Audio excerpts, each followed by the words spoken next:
June 12న Ahmedabad నుంచి London వెళ్తున్న air India Boeing 787-8 dream liner air India crash అవడం జరిగింది. దాంట్లో 260 మంది ప్రాణాలు పోగొట్టుకున్నారు. ఒకరు మాత్రం ప్రాణాల నుంచి బయటపడ్డారు. దీన్ని సీరియస్ గా తీసుకున్న ఏఐబి వాళ్ళు, air craft accident investigation bureau వాళ్ళు ఇన్వెస్టిగేషన్ అయితే చేస్తున్నారు దీనిపైన. ఇది జరిగి మనకి ఎగ్జాక్ట్ గా నెల రోజులు అయితే అవుతుంది. ఈ నెల రోజులు ఇన్వెస్టిగేషన్ చేసి ఒక ప్రిలిమినరీ రిపోర్ట్ అయితే రిలీజ్ చేయడం జరిగింది. ఎయిర్ లైన్ లో రికార్డ్ చేసే బ్లాక్ బాక్స్ ఆధారంగా ఈ ప్రిలిమినరీ రిపోర్ట్ అయితే రిలీజ్ చేయడం జరిగింది. ఫ్లైట్ మధ్యాహ్నం 1:38:42 ఎయిర్ లైన్ ఫ్లై అయింది. ఫ్లై అయిన వెంటనే 1 సెకండ్ తేడాతో ఇంజన్ 1, ఇంజన్ 2 లకు ఫ్యూయల్ సప్లై చేసే స్విచ్ అయితే కట్ ఆఫ్ అయిపోయాయి. ఫ్లైట్ లో ఉన్న ఒక pilot why did you cut off అంటే ఎందుకు ఈ ఫ్యూయల్ స్విచ్ కట్ ఆఫ్ చేసామని ఇంకో పైలట్ ని అడిగాడు. ఇంకో పైలట్ దానికి నేను కట్ ఆఫ్ చేయలేదని ఆయన ఆన్సర్ అయితే ఇచ్చాడు.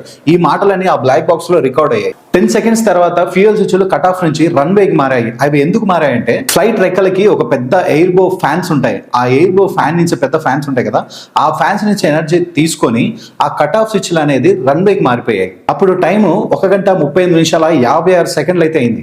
1:39:05 అంటే 9 సెకండ్ల తర్వాత ఒక పైలట్ మేడే మేడే మేడే అని గ్రౌండ్ ఎయిర్ ట్రాఫిక్ కంట్రోల్ అధికారులకు అయితే సందేశం పంపించాడు. వాళ్ళ నుంచి ఎలాంటి ఆన్సర్ అయితే రాలేదు.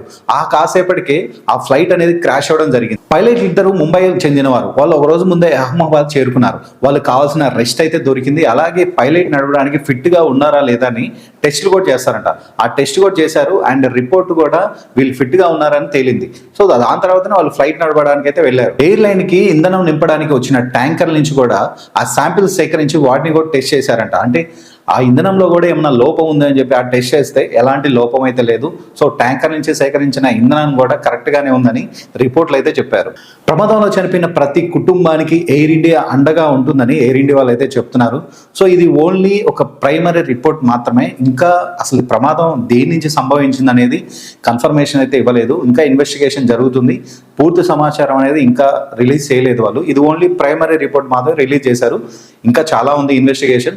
సో పూర్తిగా వచ్చినప్పుడు మళ్ళీ ఇంకో వీడియో చేస్తాను. సో ఈ వీడియోలో చెప్పిన ప్రతి విషయం మీకు అర్థమైందని అనుకుంటున్నాను. మీకు ఈ వీడియో నచ్చితే లైక్ చేయండి, సబ్స్క్రైబ్ చేయండి. Thank you.